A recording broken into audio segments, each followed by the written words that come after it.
Oui, professeur Hassan Fatihi, lycée Hassan II, Académie régionale de Lyon. Bon, je vous propose un exercice concernant le flux de l'énergie et dégradation de la matière organique. Bon, l'exercice est le suivant. La cellule produit l'ATP nécessaire pour son activité à travers des voies métaboliques, aérobiques et d'autres anaérobiques. Chez certaines personnes, la perturbation de l'une de ces voies est à l'origine de nombreux symptômes tels que l'accumulation de l'acide lactique dans le sang, la fatigabilité, etc. Pour comprendre la relation entre ces symptômes et la nature de la perturbation métabolique, on propose les données suivantes. Donnée 1. Le document 1 représente les réactions métaboliques principales de la production d'ATP au niveau cellulaire dans le cas normal. Bon, on va revoir le document par la suite. Bon, la première question, à partir du document 1, déterminer le devenir de l'acide pyruvique ou le pyruvate au niveau cellulaire, puis calculer le bilan énergétique, c'est-à-dire le nombre de molécules d'ATP qui résultent de la dégradation d'une molécule d'acide pyruvique à l'intérieur de la mitochondrie. Bon, on vous a mentionné en remarque qu'à l'intérieur de la mitochondrie, l'oxydation de 1-NADH+ libère une quantité d'énergie suffisante pour reproduire 3 ATP et que l'oxydation de 1-FADH2 libère une quantité d'énergie suffisante pour produire 2 molécules d'ATP. Bon, revenons à notre document. Bon, nous avons le glucose qui se transforme en 2 acides pyruviques, et ceci au niveau de l'hyaloplasme. Bon, en réalité, c'est la dégradation du glucose. Bon, si je représente une cellule de cette manière, bon, là c'est la membrane cytoplasmique, là c'est le cytosol, dit également le hyaloplasme. Le glucose, le C6H12O6, bon, pénètre à l'intérieur du cytosol en traversant la membrane cytoplasmique. Bon, le voilà, le C6, bon, je représente tout simplement le C6. Bon, ici, il y a une série de réactions biochimiques et se transforme en 2 acides pyruviques.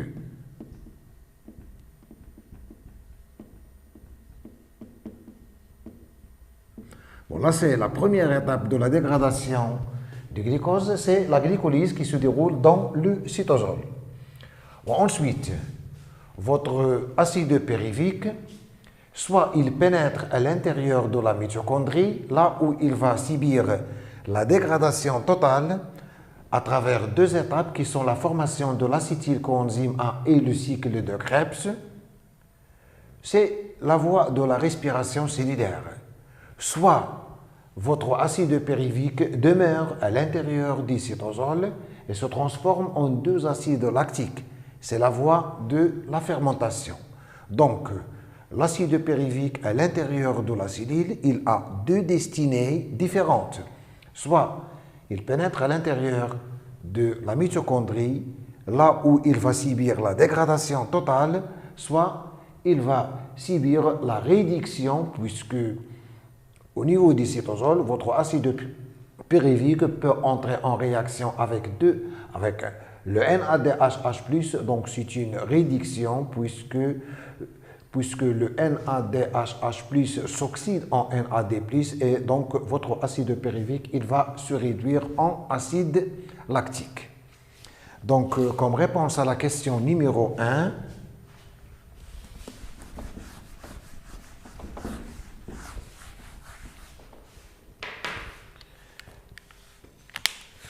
bon voilà, le devenir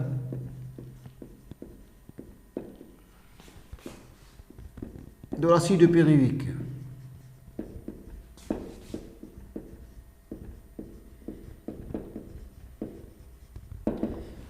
Donc, on avait dit 2 devenirs différents, soit pénètre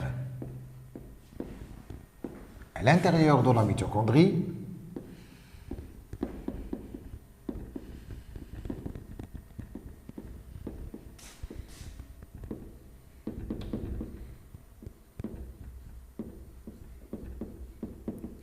Là où il va subir la dégradation totale. Donc pénètre à l'intérieur de la mitochondrie où il va subir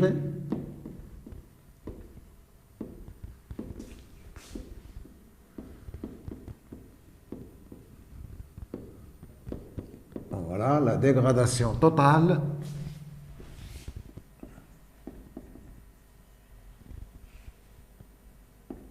dégradation totale, comme on l'avait mentionné, à travers la formation, à travers deux étapes qui sont la formation de l'acétylcoenzyme A et le cycle de Krebs. Donc, où il va subir la dégradation totale. Bon, là, c'est la voie de la respiration.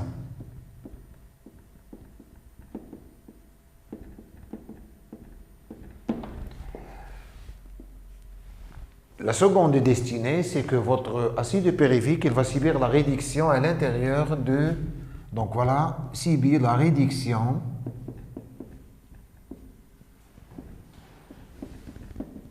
puisqu'il va entrer en réaction avec le NADH+. Donc subir la réduction au niveau du cytosol.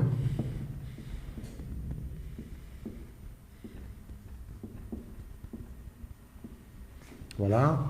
Et se transforme en acide voilà, lactique.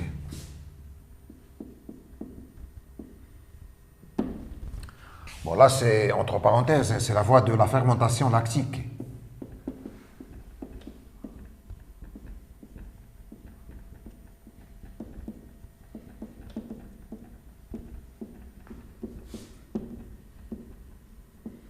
Voilà. Bon, c'est ça le devenir. Ensuite, on vous a demandé de calculer le nombre de molécules d'ATP qui va être, voilà, calculé le bilan énergétique, le nombre d'ATP qui résulte de la dégradation d'un acide périvique à l'intérieur de la mitochondrie.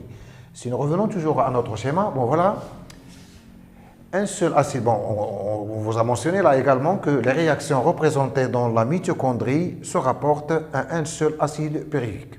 Donc, un seul acide périvique, bon là on a deux acides, mais à l'intérieur c'est un seul. Donc un seul acide périvique à l'intérieur de la mitochondrie, il va subir la dégradation totale, et cette dégradation totale, elle va être accompagnée par la production. Bon, remarquez là, une première NADH+ au cours de la formation de l'acétylcoenzyme A, trois autres NADH+ au cours du cycle de Krebs, une FADH2. Bon, là, ce sont les transporteurs réduits, plus une autre molécule d'ATP. Donc, essayons de noter ça. Donc, d'après ce document, voilà, là, c'est le devenir de l'acide périvique. Oui, le bilan, c'est ça, oui.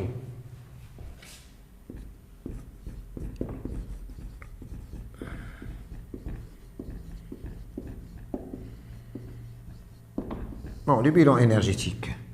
Bon, vous avez, concernant le nombre de NADH+, bon, voilà, vous avez une NADH+, plus 3, bon, une seule NADH+, elle se forme au cours de la formation de l'acétylcoenzyme A, c'est-à-dire lorsque votre acide périvique bon, se transforme en acétylcoenzyme A, donc plus trois autres NADH+, NAD, bon voilà, HH+, au cours du cycle de Krebs. Puis vous avez une seule FADH2 au cours du cycle de Krebs, là voilà. Et vous avez une molécule d'ATP. Voilà, une ATP. La réoxydation d'une NADH+, elle libère trois molécules d'ATP. Donc ici, voilà, nous serons devant 3 plus 1, ça fait 4. 4 NADH+. Donc, multiplié par 3, bon, ça me donne 12 ATP. Bon, nous avons une FADH2, sa réoxydation permet la libération d'une multipliée par 2 égale 2 ATP. Puis vous avez production d'une molécule d'ATP au cours d'un cycle de Krebs. Bon, le total, ça va être 2 ATP plus 1 ATP plus les 12 ATP, et le total, ça va être donc 12, 14, 15 ATP. Voilà, c'est ça le bilan énergétique.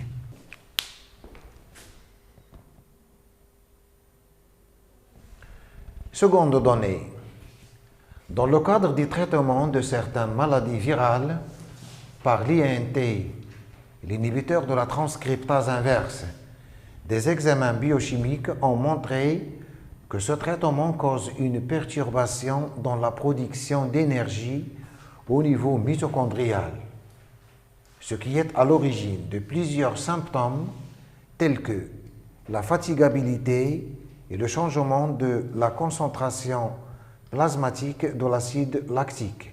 Le document 2 représente les résultats de mesure de la concentration de l'acide lactique produit par les cellules, la valeur du pH sanguin et des schémas de mitochondrie chez une personne traitée par l'INTI et chez une autre personne non traitée par cette substance.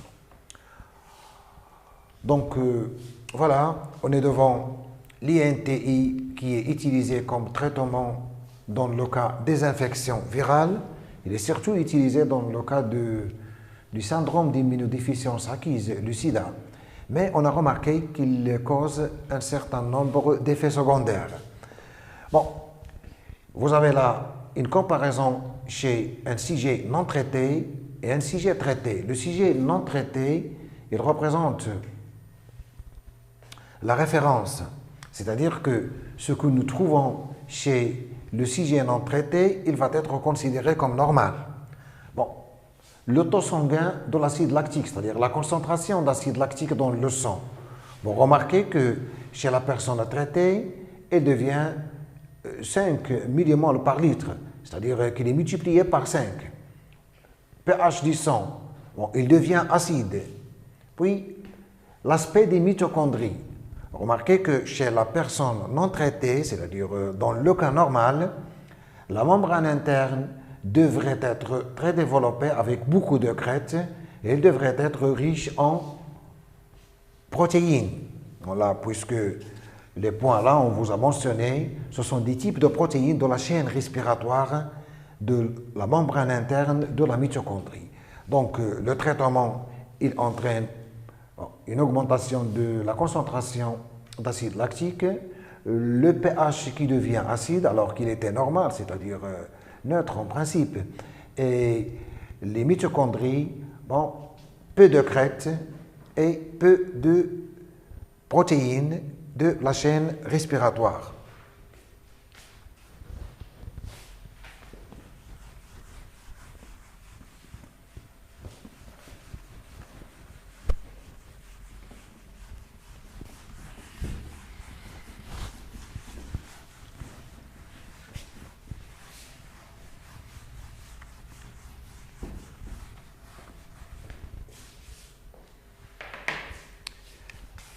Bon, comme réponse à la question numéro 2, bon, voilà, vous avez la comparaison.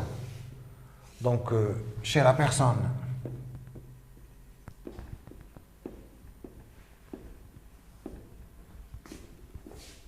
traitée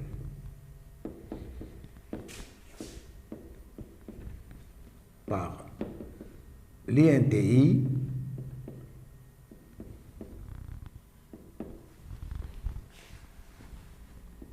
bon, puisque la question vous dit, comparer, bon, chez la personne, bon, voilà, en comparaison,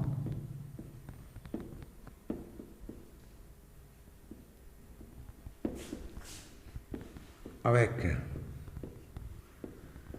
la personne non traitée.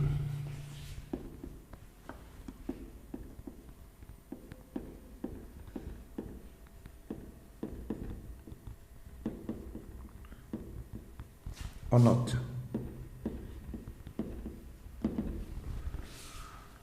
Donc, vous avez augmentation, bon voilà.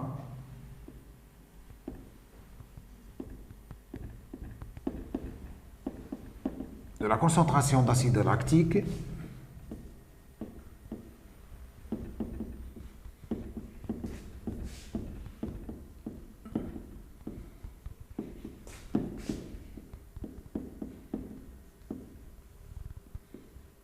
Au niveau du sang sanguin, vous avez le pH du sang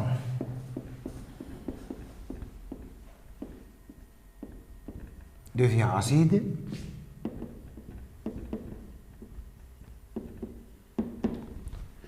Puis vous avez diminution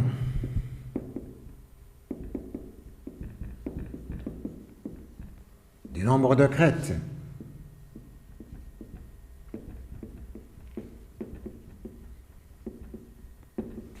Mitochondriales.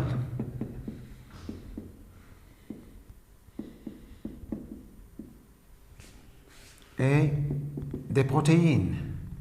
Et diminution également des protéines et des protéines, voilà.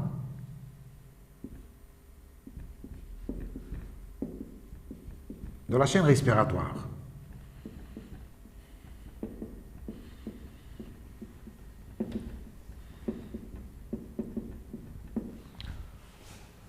Oui, on vous a dit déduisez la voie métabolique influencée par cette substance.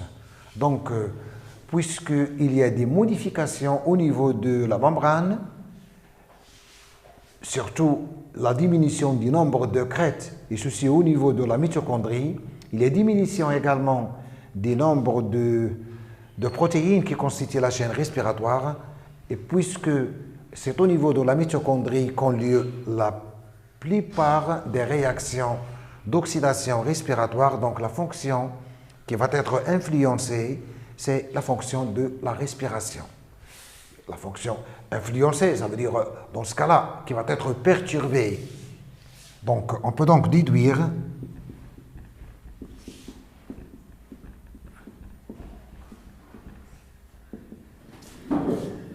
que, oui, la fonction, on vous a dit, oui, la voie métabolique, bon, que la voie métabolique va être influencée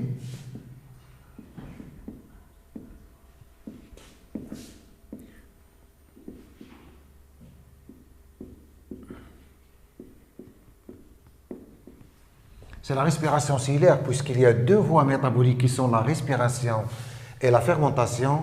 Et dans notre cas, le traitement, il touche particulièrement la mitochondrie. Et puisque la plupart des réactions de respiration cellulaire ont lieu au niveau de la mitochondrie, donc la voie métabolique influencée, c'est la reproduction, plutôt c'est la respiration cellulaire.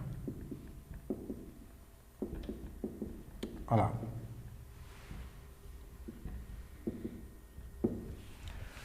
Bon, continuons. La troisième donnée, le syndrome de Mélas est une myopathie mitochondriale. Parmi ses symptômes, une accumulation de l'acide lactique et une fatigabilité excessive suite à un exercice musculaire. C'est-à-dire, nous sommes devant une maladie qui entraîne une accumulation de l'acide lactique et une fatigabilité suite à un exercice musculaire, même s'il est très très faible. Bon, le schéma du document 3 représente la localisation des dysfonctionnements observés au niveau mitochondrial dans le cas de syndrome de Mélas. Bon, on va revoir le document 3. La question vous basant sur le document 3, expliquez le mécanisme de la synthèse de l'ATP au niveau de la membrane interne dans la mitochondrie dans le cas normal, pour montrer l'effet du dysfonctionnement de ce mécanisme chez une personne atteinte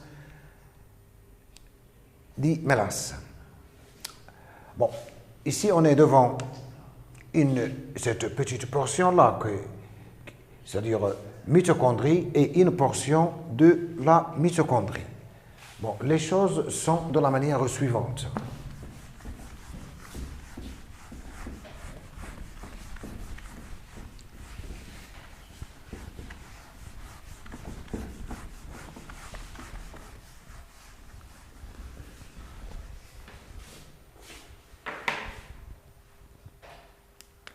Bon, si je représente cette portion de la mitochondrie, donc bon, voilà, vous avez la mitochondrie, la membrane externe, puis la membrane interne, et c'est la membrane interne qui délimite bon, ce volume interne appelé la matrice mitochondriale. La portion que nous avons pris, cette portion, donc là c'est la membrane, oui, donc la portion que nous avons pris, bon, on a pris par exemple cette portion-là, bon, voilà. Oui.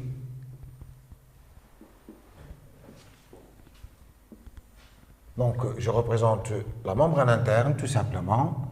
Bon, membrane interne. Donc là c'est la matrice mitochondriale. Et là, c'est l'espace intermembranaire. C'est exactement ce que vous avez là. Bon, voilà, là, c'est la membrane. Ici, c'est la matrice, puisque vous avez là une sphère pédonculée. Bon, les mécanismes. Bon, qu'est-ce qui se passe? Les transporteurs réduits, qui sont les NADH+, et les FADH2, ils vont subir la réoxydation au niveau de la membrane interne.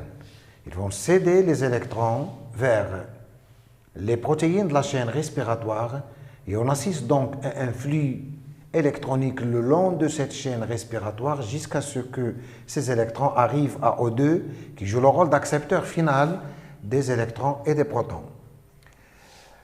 Au cours de ce transfert électronique, il y a libération de l'énergie et qui va servir pour pomper les H+ de la matrice vers l'espace intermembranaire.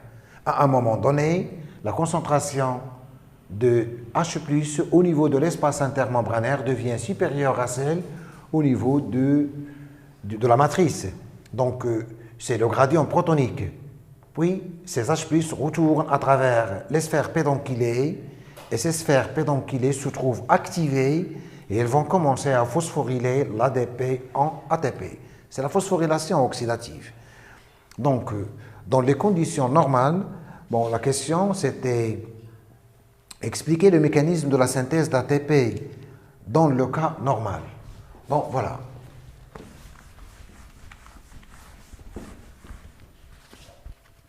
Dans le cas normal.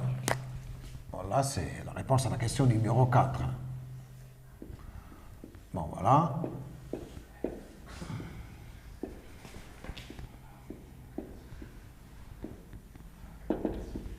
Bon, dans le cas normal, la synthèse de l'ATP au niveau, bon, voilà,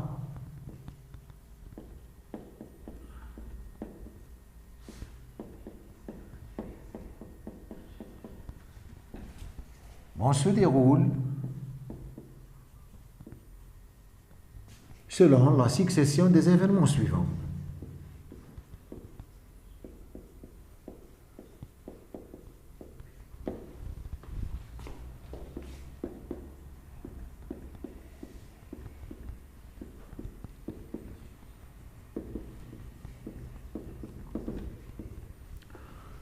Donc, premier événement, c'est la réoxydation.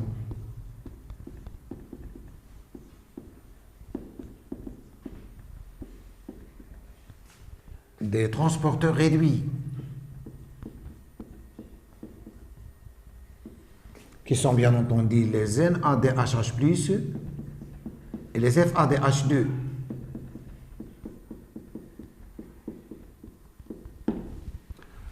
Et donc, on va assister à un flux électronique. Bon, flux ou bien transfert, c'est la même chose. Flux des électrons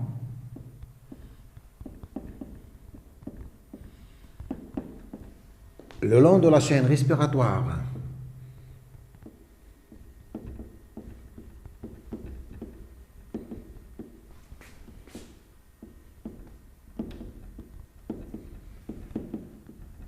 Bon, jusqu'à O2 normalement. Bon, ce flux électronique, il est spontané, il est accompagné par la libération de l'énergie. Bon, accompagné par la libération de l'énergie. Bon, libération, voilà. La libération de l'énergie. Bon, c'est cette énergie libérée, c'est elle qui va servir pour pomper les H+, de la matrice vers l'espace intermembranaire. Donc, pompage des H+, vers l'espace intermembranaire. Et donc, on assiste à la naissance d'un gradient protonique. Donc, vers l'espace et naissance, bon, voilà.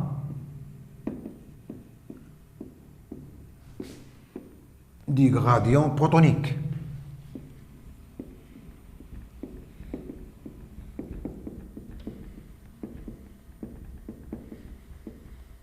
Bon, étape suivante, ça va être le retour. Le retour des H+ à travers les sphères P, donc il est retour des H+ vers la matrice à travers les sphères pédonculées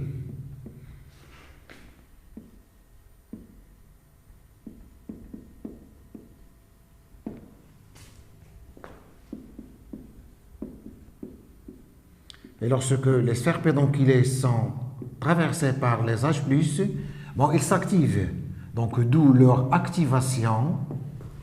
Et lorsqu'ils s'activent, ils vont se comporter comme ATP synthase. Donc, d'où leur activation.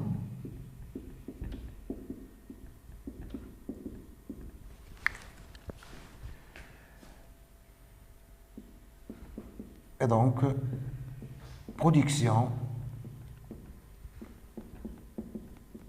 de l'ATP. La production de l'ATP, bon, c'est à partir de l'ADP et de PI. Bon, voilà. Ça, ce sont les choses qui se déroulent dans les conditions normales. Dans les conditions, ou bien dans le cas de la maladie de Mélas, bon, qu'est-ce que vous avez? Vous avez ce complexe enzymatique, le complexe 1, il est non fonctionnel. Bon, si le complexe 1, il est non fonctionnel, donc il ne peut pas jouer le rôle d'intermédiaire entre le donneur d'électrons qui est le NADH+, et le complexe suivant. Donc, avec le complexe 1 qui est non fonctionnel, il n'y aura pas de flux des électrons et donc pas de naissance des gradients protoniques, d'où l'arrêt de la production de l'ATP. Donc, voilà, dans le cas normal. Dans le cas de la maladie de Mélas,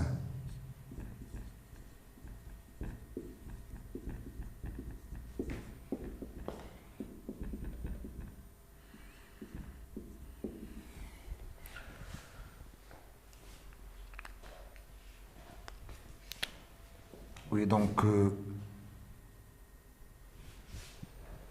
le complexe 1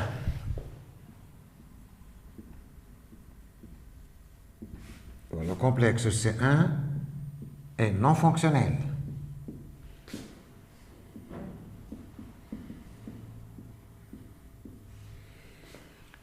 Cela entraîne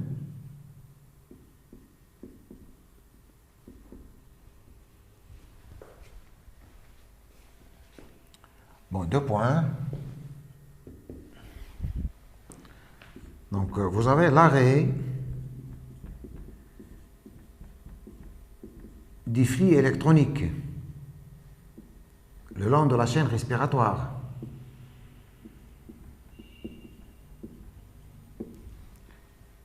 Et donc, ça va entraîner donc pas de gradient protonique. donc pas de naissance d'ATP. Parce que les sphères pédonculaires ne seront pas activées, donc pas de production d'ATP par les sphères pédonculaires.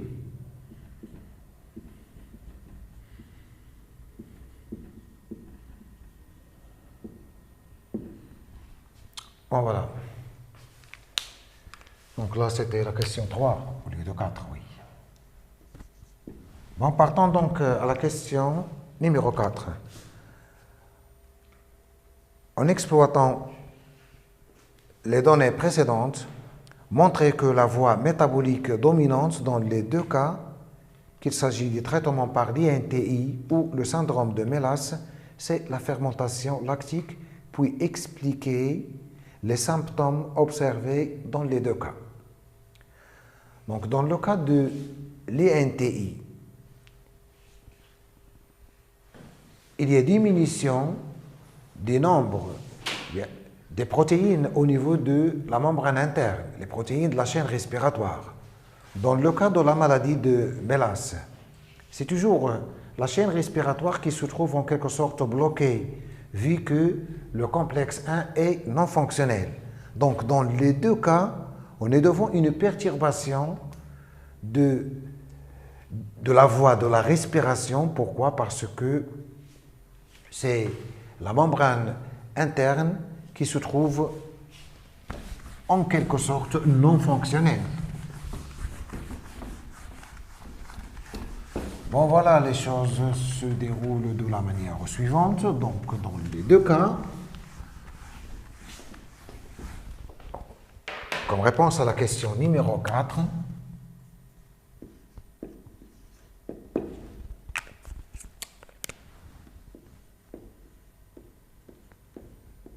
bon, dans les deux cas, c'est-à-dire la maladie de Mélas et le traitement par l'INTI. Donc, dans les deux cas, la fonction mitochondriale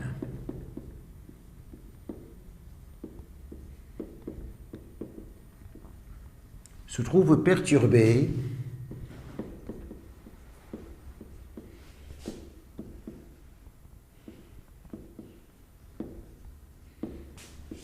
au niveau de la membrane interne.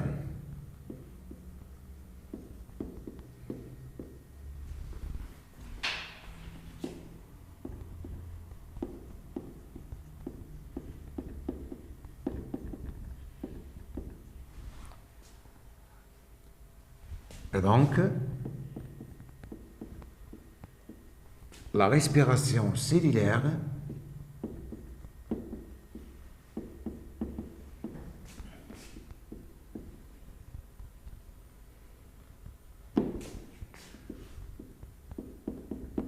est influencée à ce niveau, c'est-à-dire au niveau de cette étape de la respiration cellulaire et qui est la phosphorylation oxydative. Voilà. Lorsque la cellule musculaire ne peut pas dégrader le glucose par voie de respiration cellulaire, et dans ce cas-là, parce que les perturbations, elles ont touché la membrane interne. Donc, deux cas sont possibles. Soit la cellule meurt. Pourquoi? Parce qu'elle sera incapable de produire l'ATP. Ou bien elle va essayer de trouver une autre solution. La solution, elle est présente chez les cellules musculaires puisque ce sont des cellules particulières qui peuvent dégrader le glucose par respiration et par fermentation. Dans le cas où il n'y a pas possibilité de dégradation du glucose par voie respiratoire, c'est le cas de la maladie de Mélas, c'est le cas de l'utilisation de l'INTI comme traitement antiviral. Donc, dans ce cas-là, c'est la voie de la fermentation qui va avoir lieu. Donc, je dis, la respiration cellulaire est influencée, et voilà, et la cellule musculaire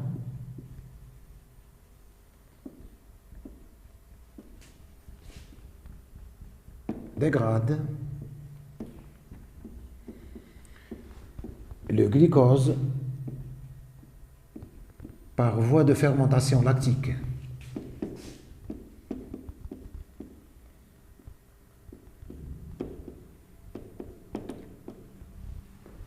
C'est-à-dire que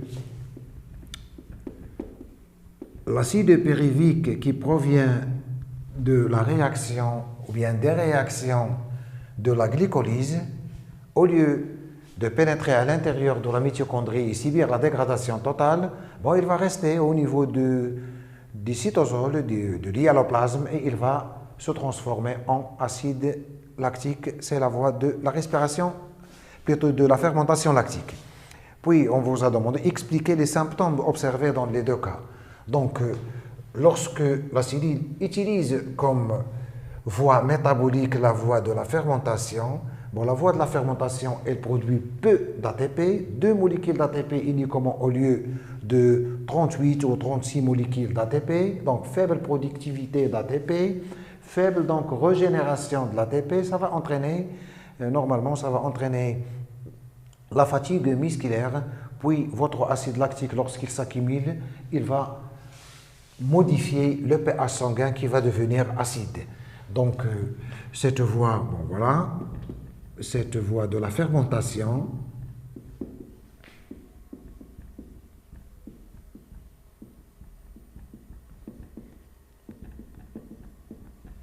donc entraîne la formation et l'accumulation de l'acide lactique.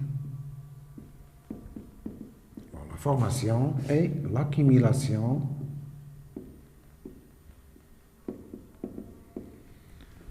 de l'acide lactique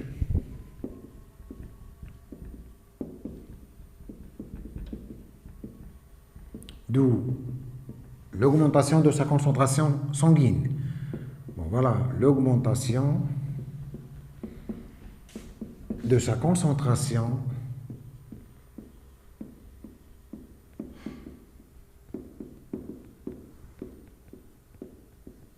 au niveau du sang. Bon, voilà.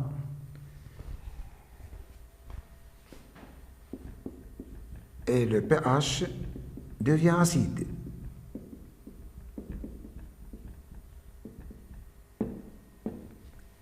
Bon, autre symptôme, c'est que la fermentation, bon, voilà, a une faible productivité.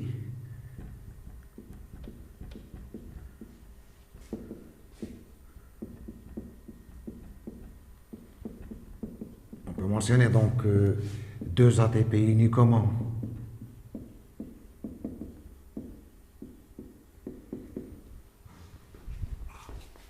Bon, d'où la faible régénération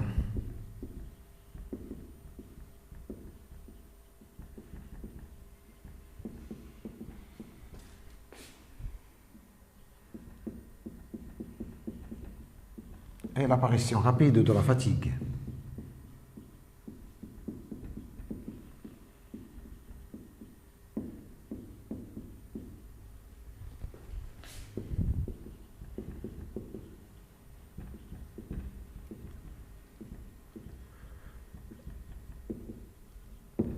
Bon, voilà. On a terminé donc notre exercice. Bon, à la prochaine séance.